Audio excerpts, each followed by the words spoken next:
It's actually happening. It's finally happening. The calling in the U.S. for events, as every kid on my son lacrosse team says when they score a goal, let's go! Outcast Haven podcast starts now.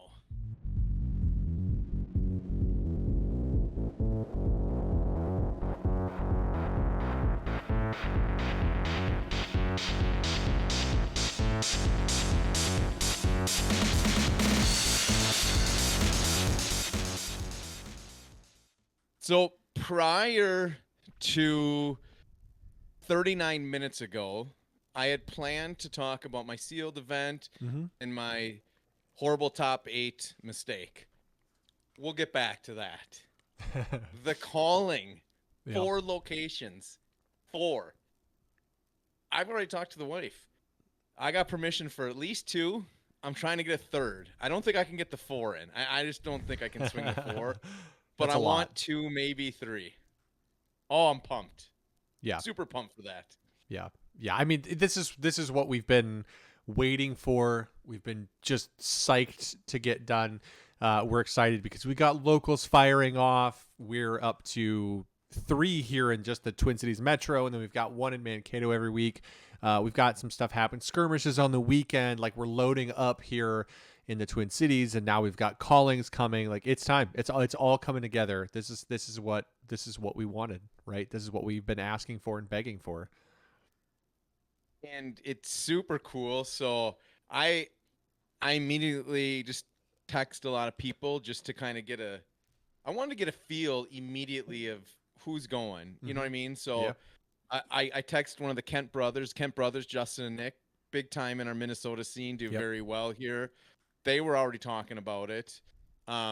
Also, I hit up Bronson on Discord because they're Orlando. So, yeah, he's going to Orlando, trying to swing Vegas as well. So it's like a lot of those, I want to meet people. Yeah. So Orlando feels like there's a lot of people that are going to be there. Mm-hmm. But there's a thing about Vegas that is super, super intriguing. And that is the fact that will be the first place to crack Kingdom packs on a sealed event. Mm-hmm. That's, as a person, so when Destiny ended their run, before we knew they were ending the run, I was in Vegas for a Destiny event running your mall deck. Yep. And I got to crack packs of what I don't even remember what the name of that Covert missions. And I was sending all you guys pictures because it was amazing. Yeah. So as a person that's got to crack packs and do a sealed event, boy, that really makes me kind of want to go to Vegas a little bit because that's a lot of fun to be one of the first. Yeah. It's super exciting because just the fact that it's an opportunity to do something unique and fun for the first time. It's like your first opportunity to do is really exciting. Like, Vegas in general is always going to have good events, and you tend to get a pretty big crowd a lot of times when you host things in Vegas because it's not obviously centrally located in the States, but it's a super affordable plane flight for pretty much everybody. Most big cities have straight shot flights, so people aren't having multiple connections and stuff like that. It's such an easy place to travel to that people just want to do it. They want to go, they want to play, and I have a feeling that we're going to have some pretty good sized callings right out of the gate here in the States, and I'm honestly excited. Like, I would love to hear from people, how many people are going or planning on going and what they're going to. I know we've already had a talk, and I mentioned it to some of the other content creators we casually talk to, but I would love if we can find a place to set up. One of the coolest things that they did at Destiny Worlds was like a content creator, like, after party one day after one of the events. They had everybody go to like a bar across the street, and they did raffles and did some prizing and stuff. And it's just a way to get the whole, as many people in the community. And it was awesome. Like, it was so packed that it was actually kind of hard to move around. It was pretty hot and uncomfortable. And it was great. It was awesome. It was cool to meet everybody, and you got to see a lot of people that, you met for the first time, people that you'd talked to before, but it was a really cool way to just kind of get people together. And I'm psyched for all that stuff. I'm psyched to see people that we've talked to for so long, and just have a chance to meet them in person and hang out and have a beer and talk and get to know them. You know, you get that first time you meet somebody thing where you figure out how tall people are because you don't know how tall people are on the screen. So, So, like my head is spinning right now, and I'm gonna make a couple predictions. First prediction is after the calling season, Americans are gonna stop. They're gonna forget about Blitz a little bit because these are gonna be CC events, and if you haven't been jamming tons of CC games, after you start playing these CC games, you're gonna be like, this is a whole new world of awesomeness that I have been missing out on, and it is so much better. So that's prediction one. A lot of people are gonna love it just because the games are all going 30 minutes or less. mm-hmm. I mean, even the Katsu chain I watched on Fab TCG YouTube channel, it was a 30-minute match. And that was with a Katsu. He blocked everything. He basically made him deck himself. He blocked his whole hand every single turn, didn't even care. Yeah. Had no intentions of beating him with Gadachis. 100% was just blocking everything out. Yep. That's how he won. He decked him. Yep. So that I think the whole CC, just the speed, everything will be good. People are gonna love it. But what are you thinking for, like, not each event, but for one of I'm thinking lowest attendance out of all four and highest attendance. I mean, I think you're looking at a 250 to 400. If they allow 400 people, I think one of them's going to draw 400. Yeah, it'll definitely depend on the capacity, if they have some sort of capacity, or if they're going to do some sort of windowed registrations. Like maybe I don't know if they have specific like ballrooms rented. I know a lot of hotels, whether it's at a hotel or an event center, most of those places can hold a few hundred people easy. So I don't know why they would cap it. I wouldn't be surprised if the smallest event is somewhere between 200 and 250 people. Not at all. It wouldn't surprise me if that was the absolute smallest one and it just happened to be maybe the worst date for everybody, or the location less people were traveling to. I really wouldn't be surprised. I wouldn't also be surprised if there wasn't a 400 plus event. That wouldn't shock me at all.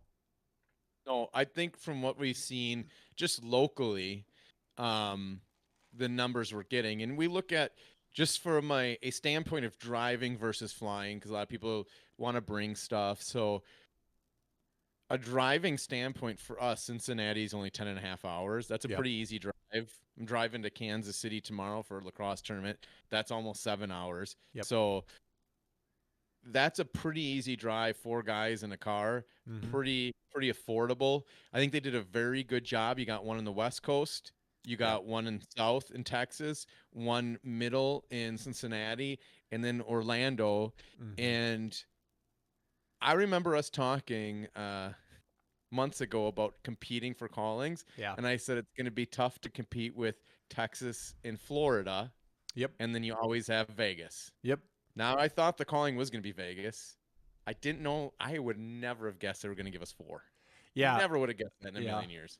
Yeah, I was definitely shocked when I was actually at tonight when we're recording this. I was actually right before this. I was at the locals for Dragon Ball Super, the other game I play, and Bergie, who plays with us all the time, and he's been playing Fab. He actually on his phone popped up. He's like, "Yo, there's 4 callings." I was like, "What? Wait, well, hold on a minute."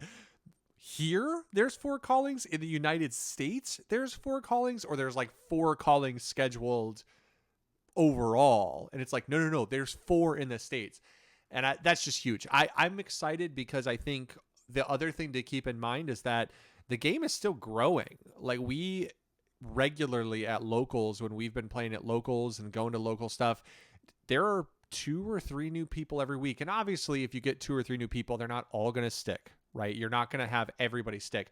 But if you have 2 or 3 people that are new at almost every event, even if one of those people stick, that's a couple new people every week, and they're just slowly trickling in. And we're seeing regularly, like, it's pretty normal to see at some of these weekly events, like 12 people. There were 12 people at the local I went to on Tuesday at the Source, and that was, Dane and Jason couldn't make it. So, the Kemp brothers weren't there. I mean, that's an easy 16. I can think of 6 or 8 people who weren't there off the top of my head that I usually see at local events. I mean, that puts us at a 20-person random Tuesday if they all show up. When it gets cold, Our locals are going to be fire. It I might. mean, they're going to be straight fire. I wouldn't be surprised if it cools off and we're not hosting 30-person locals on a Tuesday night. Not at all. Not at all. Mm-hmm. Not at all. That wouldn't surprise me at all. Just from the fact that I couldn't make it because I was doing a fishing tournament. Yep. I mean, Mark just had a baby. Yeah. I mean, so, and once we get closer to fall, winter, 6-8 months, it's a little bit easier to take care of than a newborn. Infants suck to take care of. Yeah, it's easier to convince mama to let you go when your kids are pretty self-sufficient or become a little more sufficient on their own. When they can hold their head up on their own. Yeah. It's a little bit easier argument to win. So yeah, I wouldn't be surprised if we have huge. Mm-hmm. And this is, and I hate always sliding and ripping on them, but I'm going to keep, like, everybody that touts market, and I'm not going to name people because I don't care, but they post things about, oh, the market's what's happening. And I'm like, who the hell cares right now? People are buying the product. They're enjoying the game. If you can get an $80 booster box of Unlimited, which most stores are selling it for that, that's super reasonable. That's your investment into playing the game and getting cards and being able to trade for other cards. That's really inexpensive. You don't need an expected value of $120 on that 80, because your expected value is, I love this game. I get to spend time with people that I enjoy. And go, and if you haven't played with me, you'll find out soon. If you're ever sitting at me and there's a bunch of people around, I will harass everybody else, and I'm making jokes and having fun while I'm playing, because that's how I enjoy playing cards.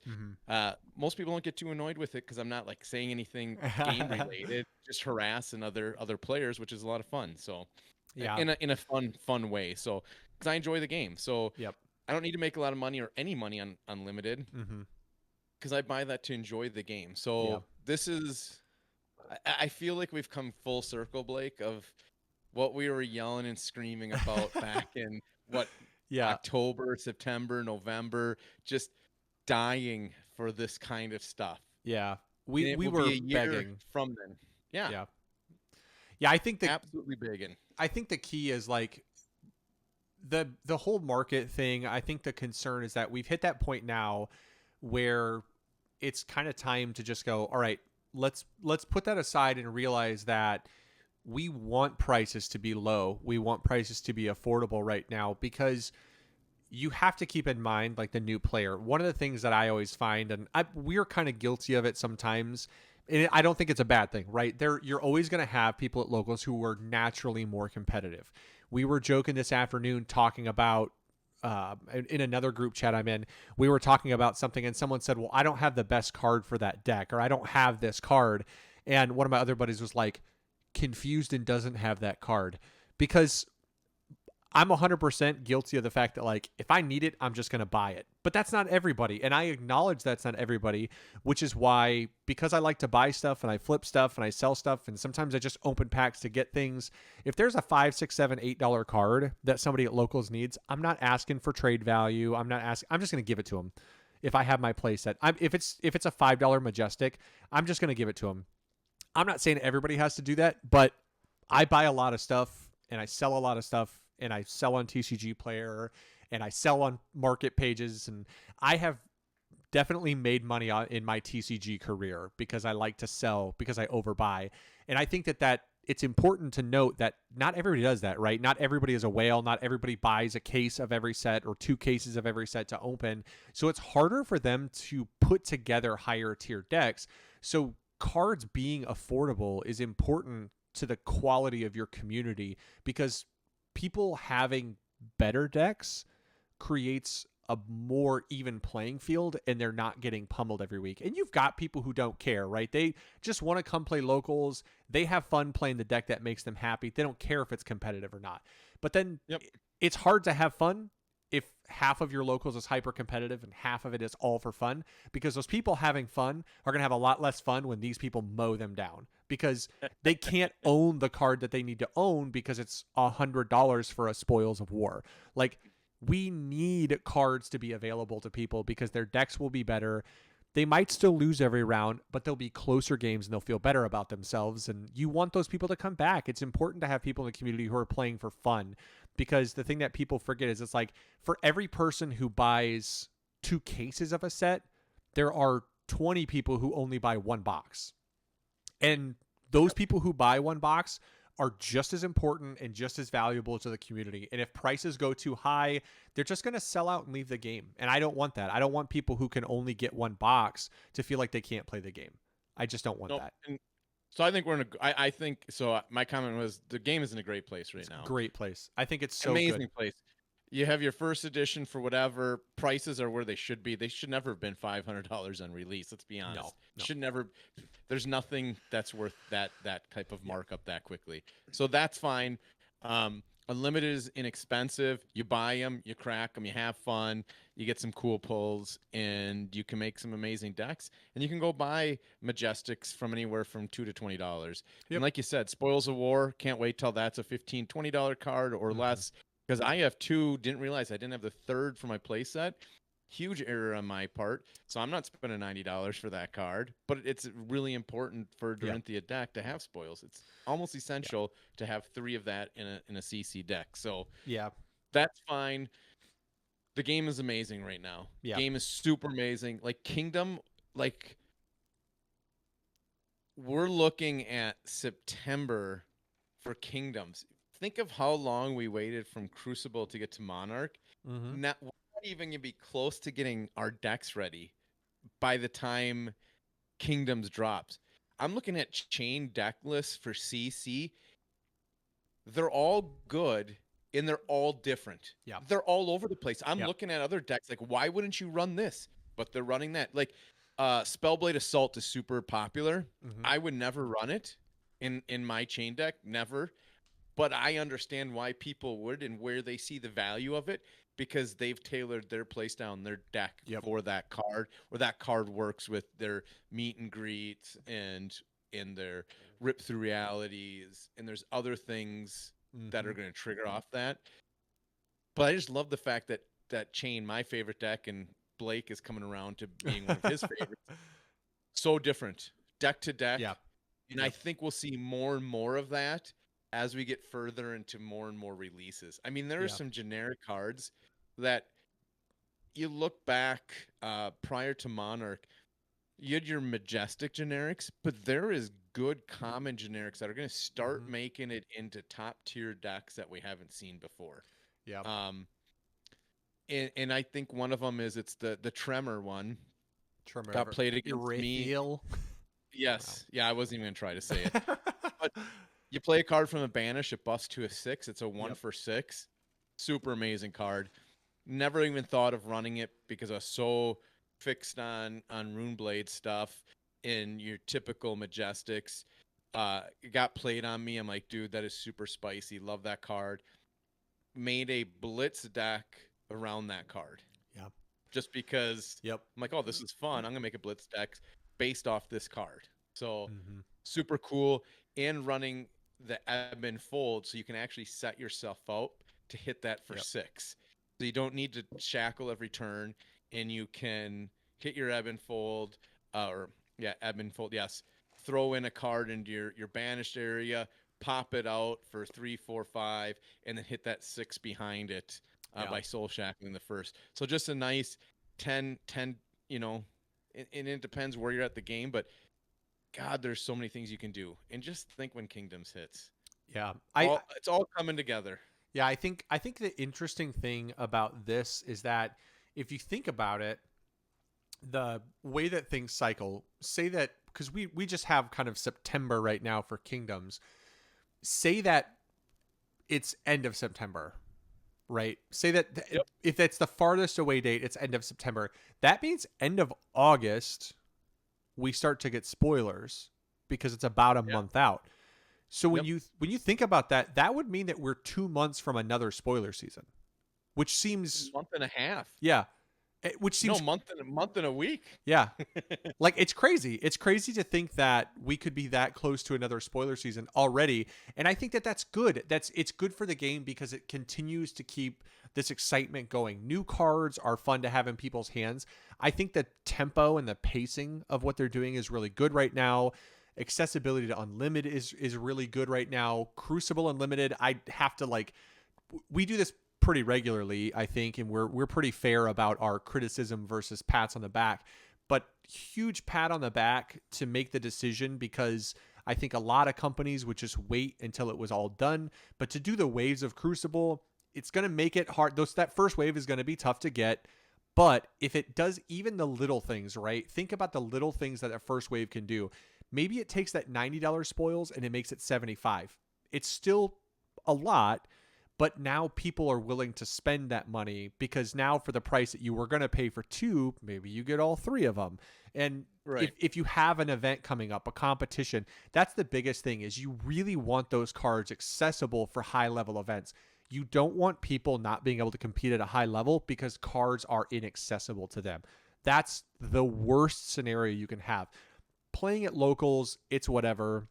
You can find a solution. You can find something to fit in after it. But at the end of the day, you can't have cards be inaccessible come competition. And I think that the fact that they're going to do the waves like 1 month, 2 month, 3 months puts us in a position where by the time we hit callings, cards are going to be widely accessible, easy to get for everybody, and we'll be ready to roll with like highly competitive decks that people of all, buy-ins can get. People who buy 2 cases versus 1 box should still have access to all those cards at the same price point and not have an issue with it, which I think is really, really good. You know what else it will do, which will make some other people happy, is when these callings start and you're getting these mass amount of peoples and we start getting lists out, your unlimited $3 Majestic might jump up to $8. Yep. Which makes it still affordable, but also makes the value there that if you want to buy a booster box just to crack packs, you know that if you get these 3 Majestics, you might pay for half of your box, which makes it a little more fun, that I only had to pay $40 to crack 24 packs instead of 80, because I know that these cards did very well. So we're going to start to actually see a meta marketplace of what the value of cards are based on their playability, which is awesome. Super the exciting. other thing I was going to say is with the callings, the way they're spaced out, one is we don't know when kingdoms will drop. I would assume it'll be within 7 to 14 days after the calling in Vegas. If we're cracking packs there, I would imagine it's going to be the 17th or the 24th of September. Yeah, that would make sense. Which means that calling's on a Monarch meta. The calling in Dallas is going to be one of those scared metas where people probably won't play the new kingdom stuff because they have no testing time. So it's I don't know if that's a good term, scared meta. You saw it in New Zealand. Too early to try to run the new stuff.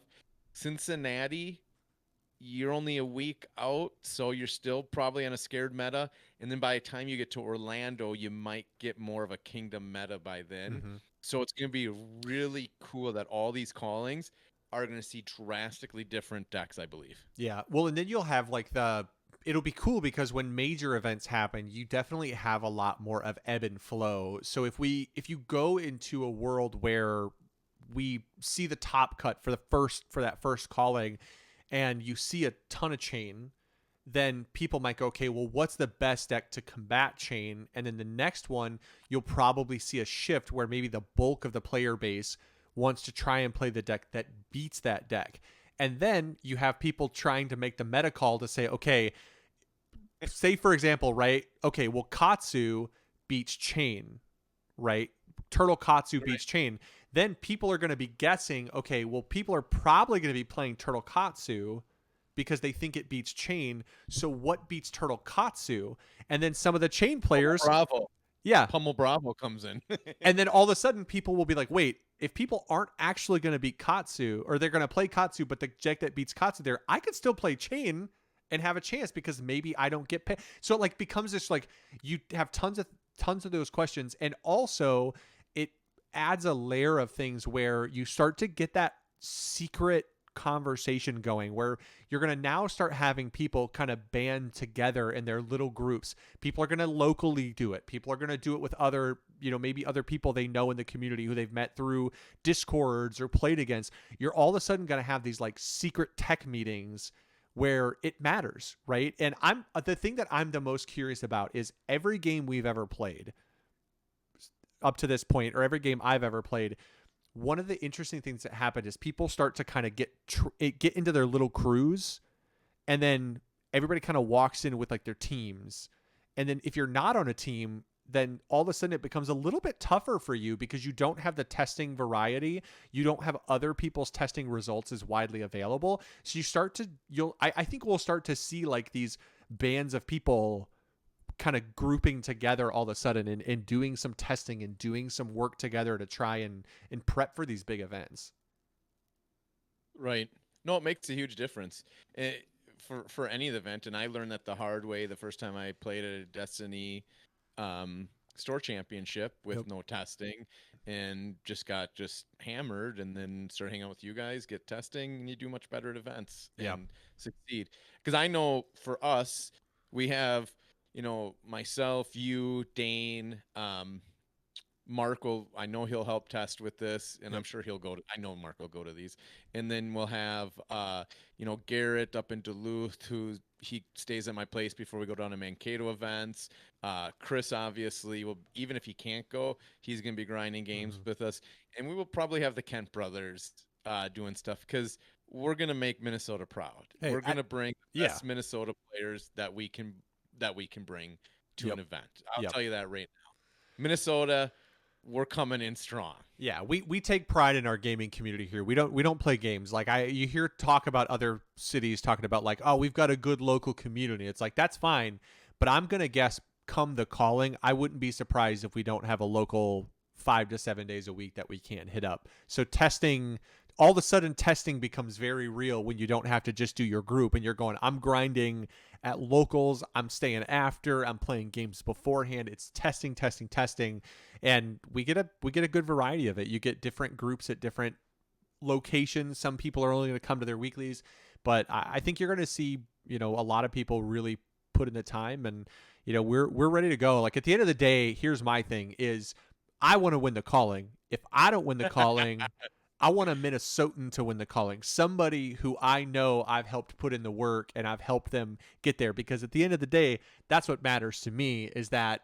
we prove that we have a really strong, really robust fab community. And I understand that everybody wants to do that, but hopefully you're ready to put in the work, because Minnesota is. I know that for sure.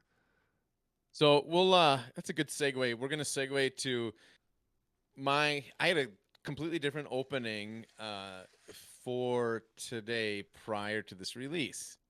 And I'm just going to go through a little story here. And you've had amazing turns in card games, and you probably don't remember them. But when you have a horrible turn or a bad beat, it stays with you for a long time. So I in sealed, I've traditionally done horrible. I made the top 8. There was 28 at the Mankato store. I made the top 8.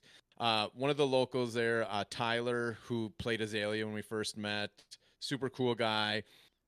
I just I'm horrible. And I was 1-0, 2-0, 3-0. And he's like, dude, yeah, you're doing good. You're doing good. He's like, I got your back. Like, he was my psyching up coach, or whatever you call it, my hype guy. Yep. Like right there. So that was awesome. Thank you, Tyler.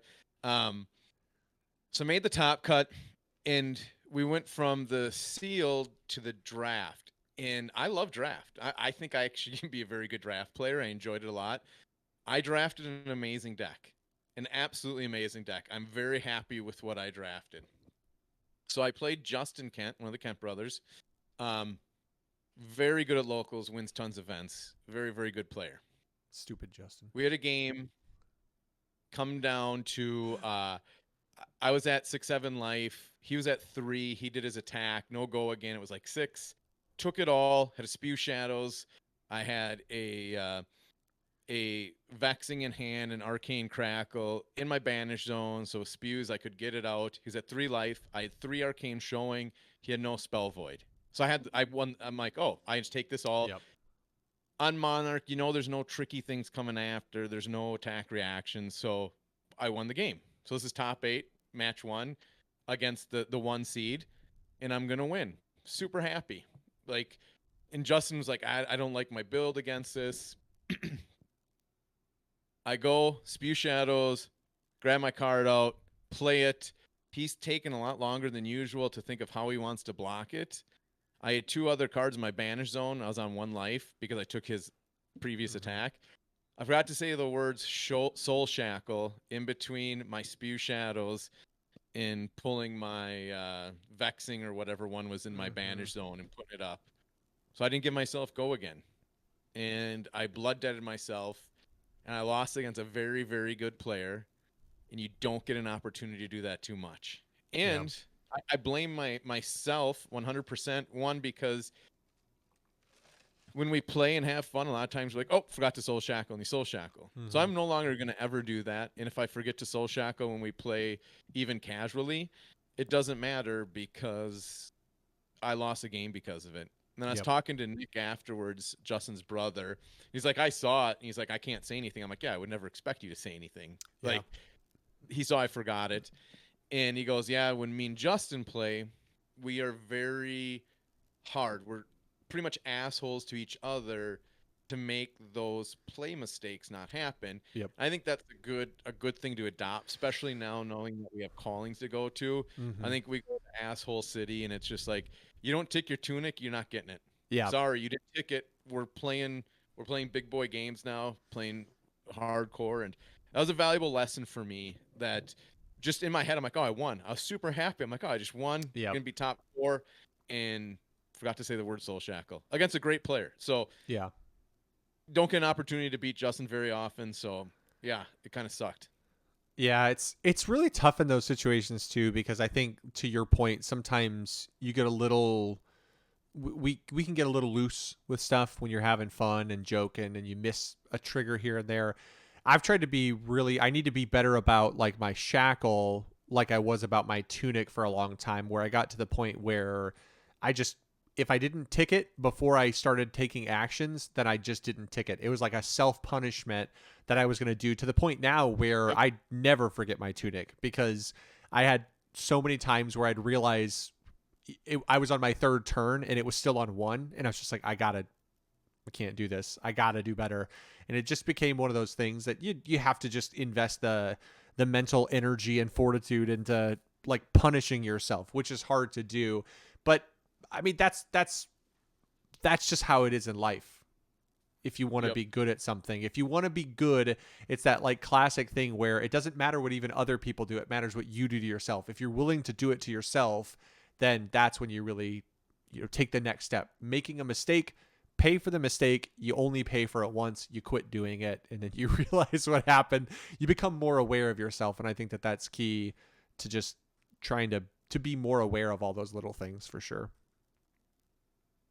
So I know last week we did our predictions or our tier list. Don't even remember what we picked. Sorry, I don't. I have an idea, but I just wanted to run. We got our skirmish recap, so just kind of run down a little bit of the stuff. A couple of the bigger events that had more numbers to draw from, just to see what was topping. One of the biggest ones was Table Hobby. They had a huge 107 players. Was that online? And they were what's that? Was that online? Yeah, one was online. Okay. Yep, online. And your top 8 was Chain, Ira, Kano, Chain, Ira, Kano.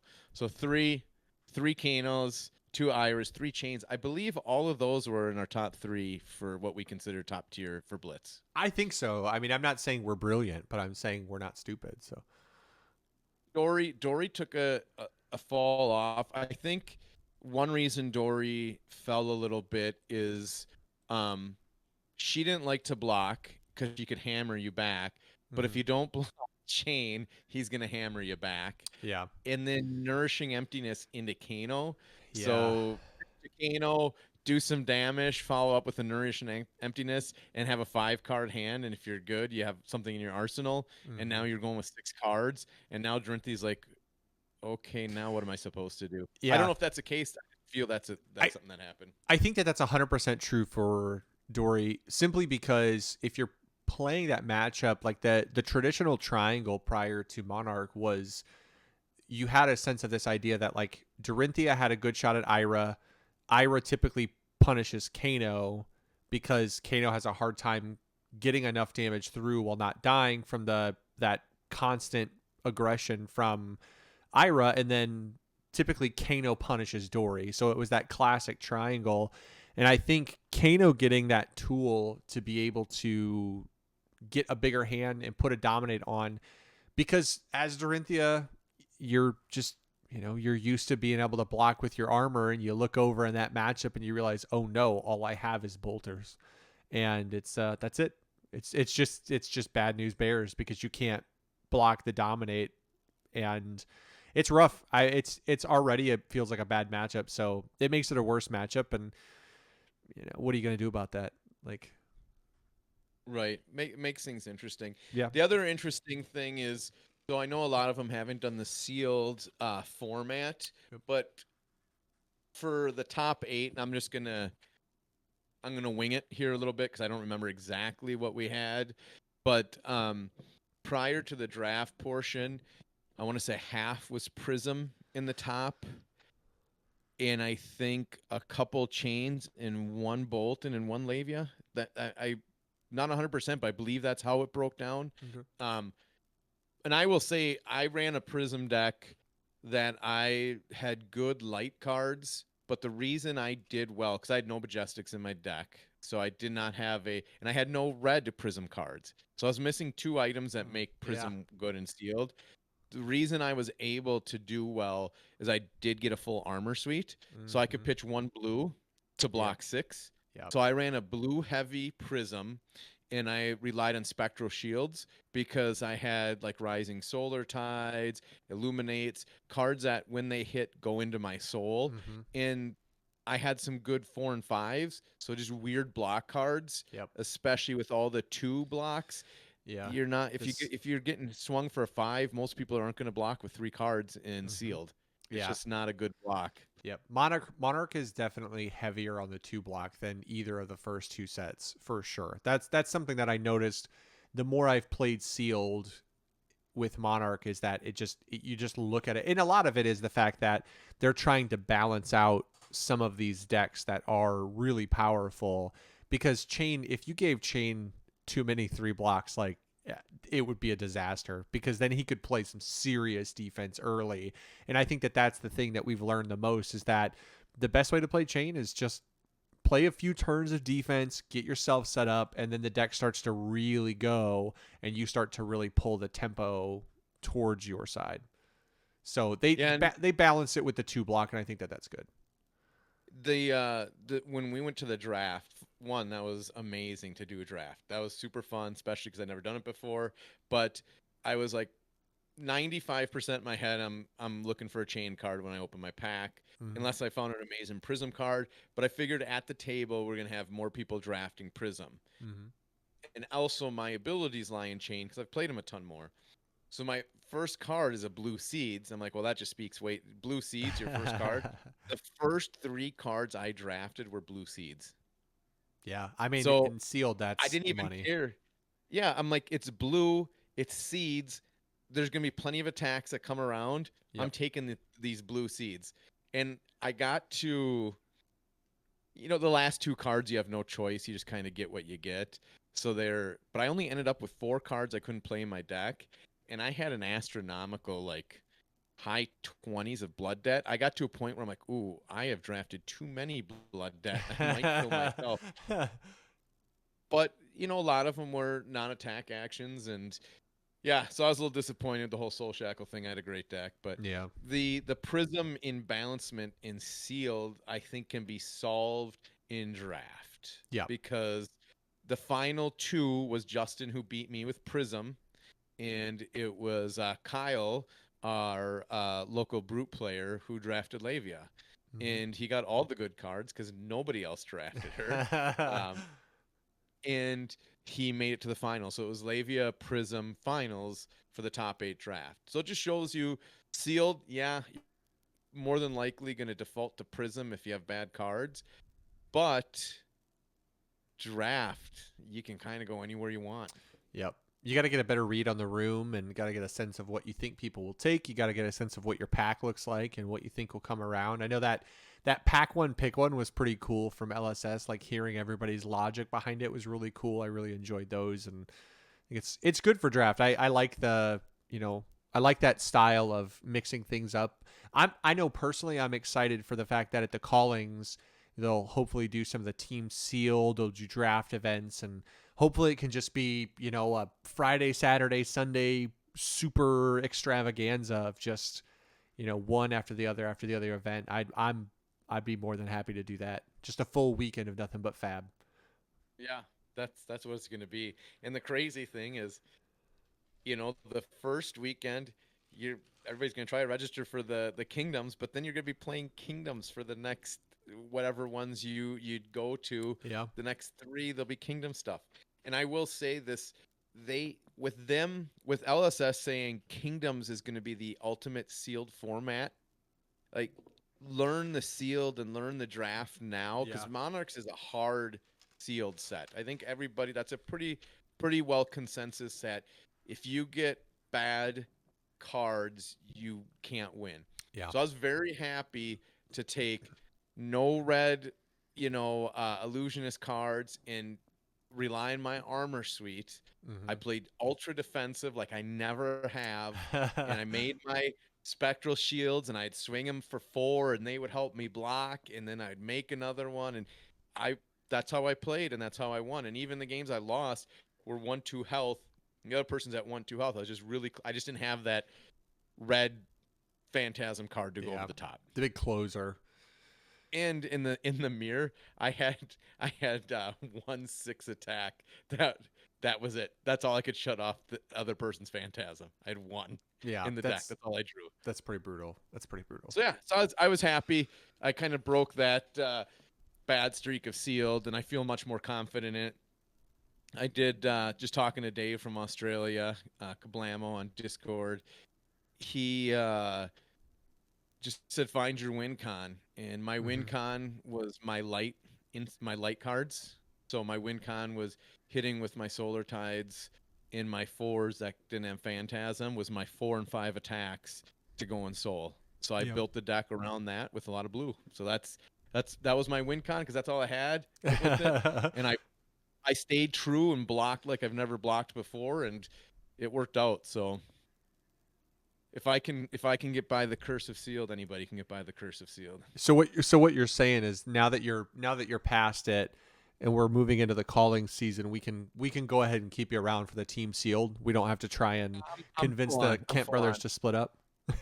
Right. I'm full on team sealed. And who knows what we'll have for that. I don't know what we're going to have for consultants that we're really good that we're going to be traveling with. It's something that we'll start, and I'm sure everybody is finding out what your local group of guys is, and you should start now. Find out who you're going to be traveling with, and start playing decks. So I recently I have Reinhardt CC made, I have Dorian CC made, Azalean CC made, Dash, Chain, that 5. So I have those 5s made for specifically our group to grind games. And I know you have quite a few made as well, don't you, Blake? Yep. Yeah, I've got Prism, I've got Bolton, I've got Dorinthia, I've got Bravo, and Chain. Bravo as well. Yep. Yeah. And then I've got a Reinar list. I just haven't physically put it together yet.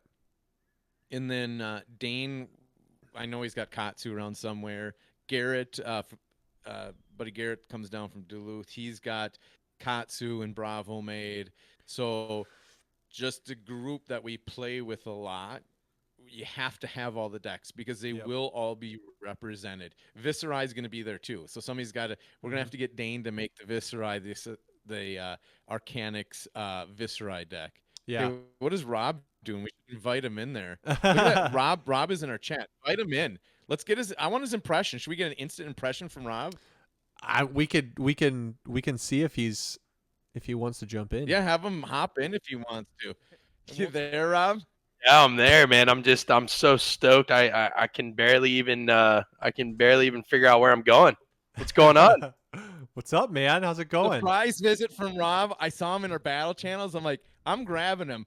We've been talking about the callings, obviously, and other stuff. You are lucky. You got Orlando calling because you're super close to there, correct? Yeah, absolutely. Yeah, I live about 15 minutes from the convention center in Orlando, where Nationals is going to be. Man, I'm really excited to say the least. So I already reached out to Bronson. I'm like, Bronson, I think I'm gonna have to come to Orlando. My wife is all aboard for Orlando. My son is all aboard for Orlando. So, I mean, that's what me and Blake were talking about earlier. We actually get Yeah. to see each other and meet everybody. I think that's gonna be one of the most exciting parts about this. Yeah, absolutely. It's definitely got the factor of, we've all been playing with each other, online and throughout like skirmish seasons and, over discords and stuff like that. And, doing trades with each other, selling cards to people, just really like we've never been able to physically meet in person. If with people that live outside the state, there's some small cases here and there, but it's just going to be like an epic party, dude. The Yeah. first time everybody gets to meet up, and it's like, oh, dude, we played this and this, and we played it, this top 8 here, and then, oh, we traded this, what's going on? It's just gonna be like an awesome, like, I just can't wait, man. I'm so stoked. Yeah. What do you? So how many are you gonna go to? Do you think?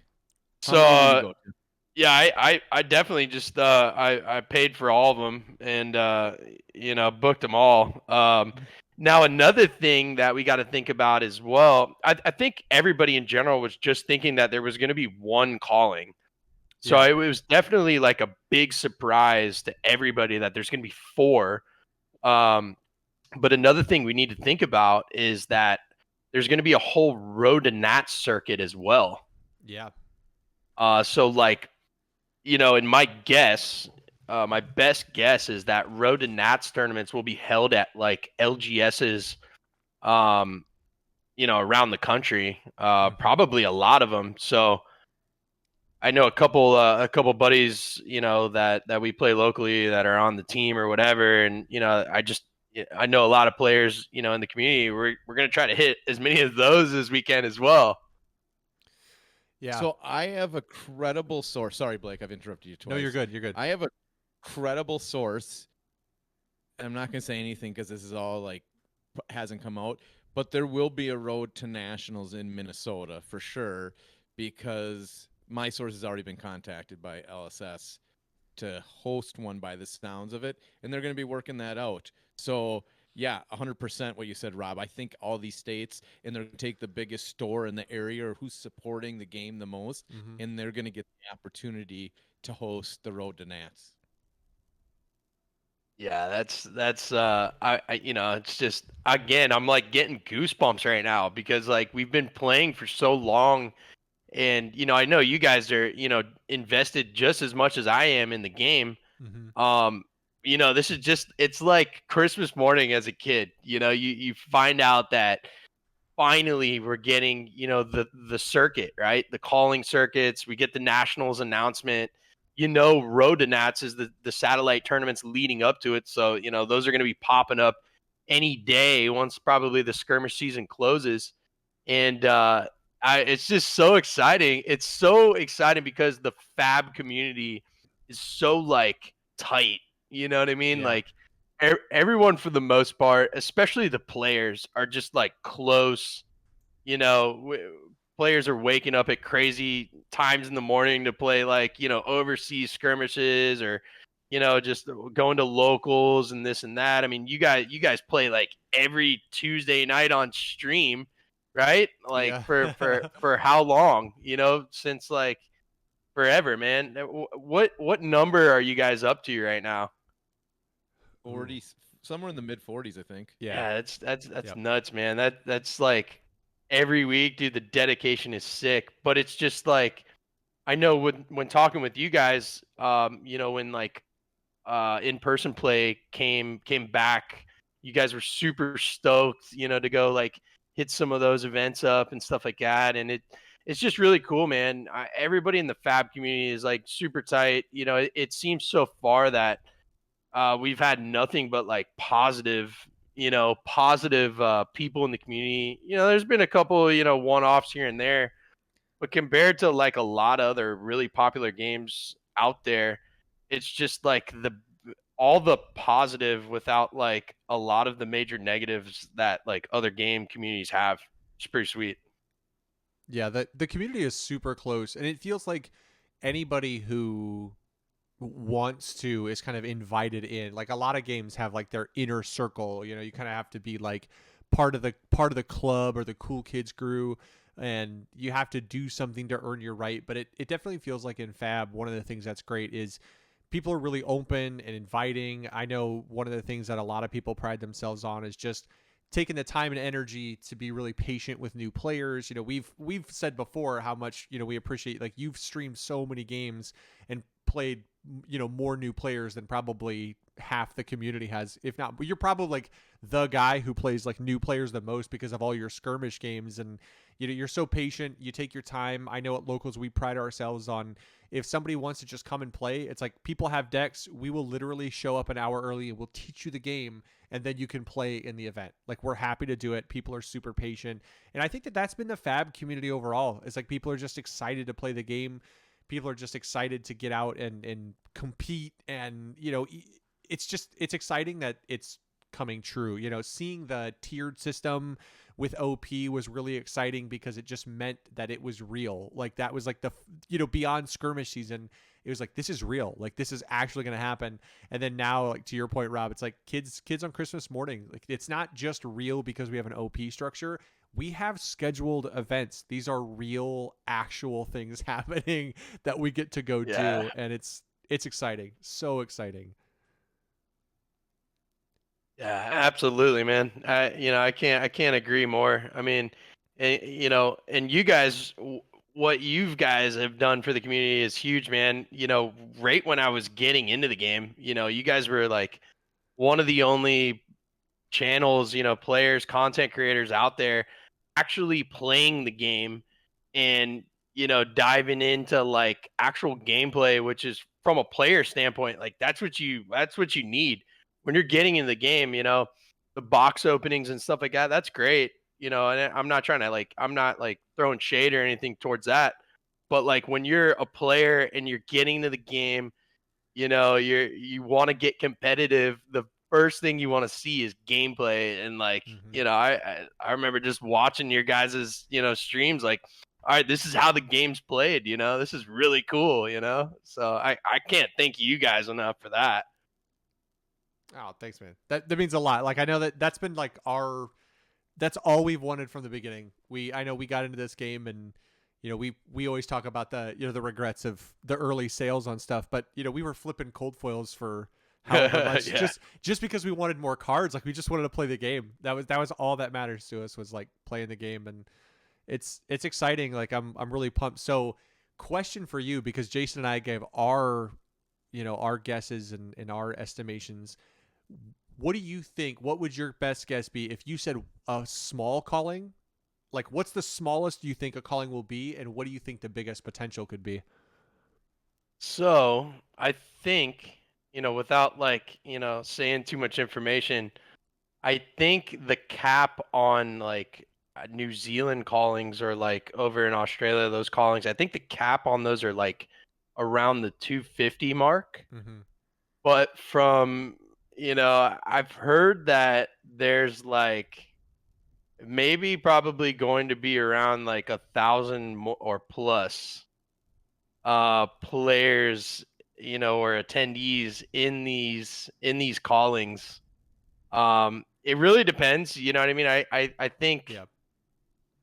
I think it depends, you know. I think this announcement's huge, and it really brings more to the table than people that have been in the game for, you know, for a while, like us, you know, all three of us here might see on the surface. I think it's gonna bring a lot of other card players, maybe from games that are, you know, really popular, career long pros on, you know, in like, we'll say Magic the Gathering. Mm-hmm. It's going to bring in other players that are going to want a little piece of the pie. They're going to want to get their feet wet. This is like, since 2019, we had two callings or whatever, right? Yeah. And I'm sure they were popular, but probably nowhere near as popular as these are going to potentially be. And I think I mean, that's what they're thinking, right? That's what LSS was thinking, doing four of them. I mean, we all thought there was just going to be one, but they obviously see the potential and the demand for having potentially four different kind of like major regions, probably where they see the most like armory play or organized play currently in the United States.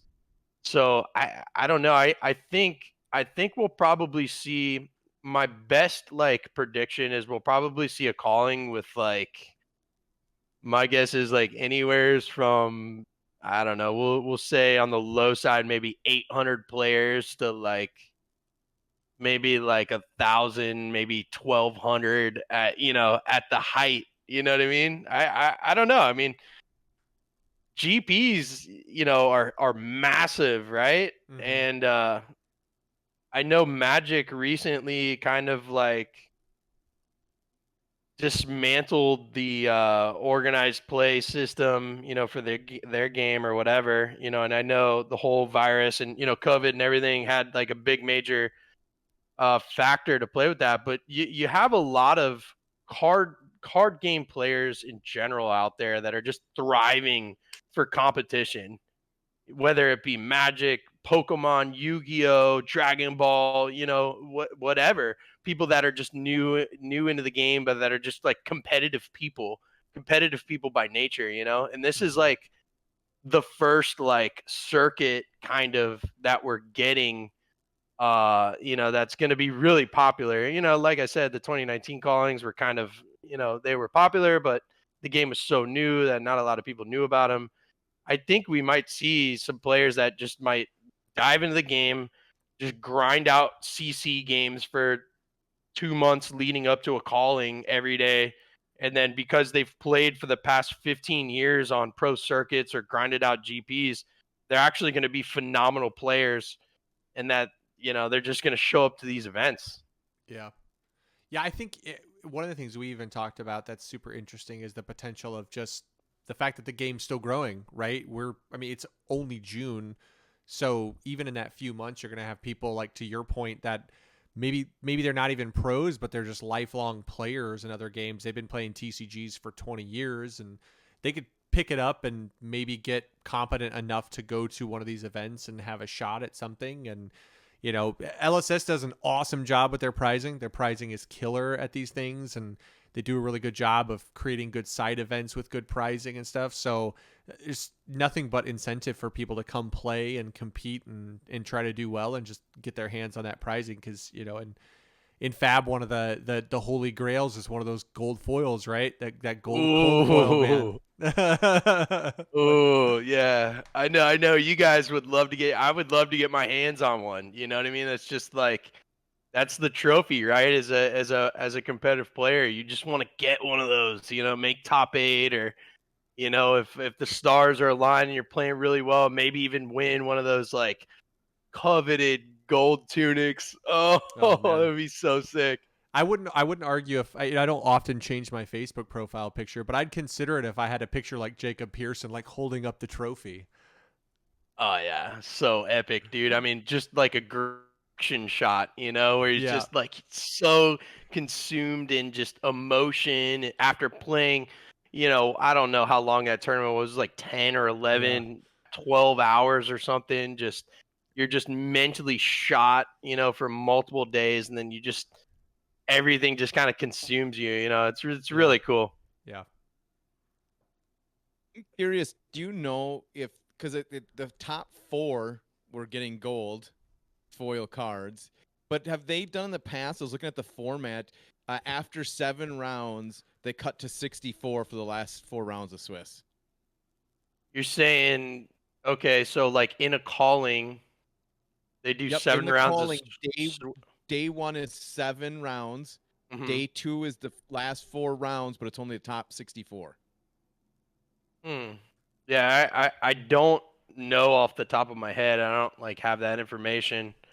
Um, I know to like, you had to make it to day 2. Mm-hmm. Um, Okay.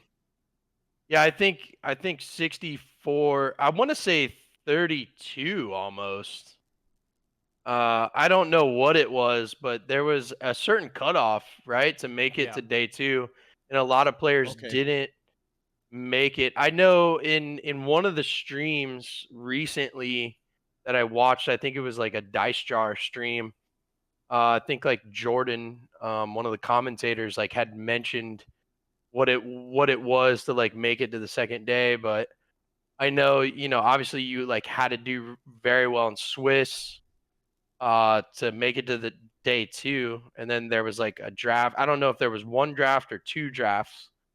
I want to say day 2 was like another like a draft or like another round of sealed, and then top 8 was draft. Yeah. It was interesting. But So So do no, you think, do you guys, so the first two events, or the first event is CC, the next two are sealed, and then the last one will be CC again. Do you think sealed will get as many, or do you think it'll get more because maybe it levels the playing field? And do you think that, I mean, sealed is one of those weird areas where sometimes the top player doesn't make it where they might with a constructed deck. Where do you think people are more likely to fall into? so I'll just briefly kind of touch about it. Then Blake can hop in. I think with sealed, like you said, it definitely levels the playing field. With sealed, it's just kind of like what you get is what you get, and you got to make the best of it at some point, right? Like you always try to outplay your opponent with your sealed pool, but at some point you'll run into players of equal caliber where they just open better cards, and the class that they're going with just has a better matchup against you. Because what I've found in a lot of like the sealed in-person skirmishes and the pre-releases is that even if like the person next to you opens an overall better general pool than you do, it doesn't necessarily mean they're going to win at all. If you have more experience in playing the set or doing sealeds and stuff like that, you can 100% outplay your opponent. And that's like what you want to do in sealed is you just want to outplay and outsmart your opponent. You want to adapt to the gameplay and the matchup as the matchup's playing out.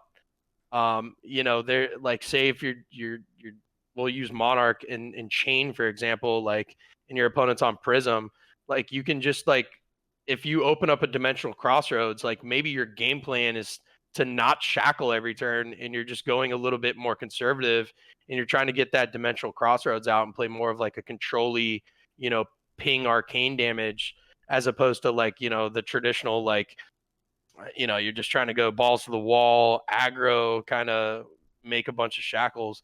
But I'm kind of getting off on a tangent. I don't really know what I think is really cool is that there's side events, right? We just saw this ProQuest side event that if you top that, I think if you first place it, you get like a gold skull cap, which is Right. just as nuts. You know what I mean? Like, so if I scrub out of the calling, I'm gonna go take my CC deck and try to win the ProQuest side event and just get another insane card. I mean, was it Winton on like Ninja Turtle just got a just got a gold skull cap on the side of it. It's just insane. Ninja Turtle, all he did is block. yeah. How did you All, win? I just all you gotta blocked do with is every card just in my hand. Yeah. I mean, I think that's what makes Fab great.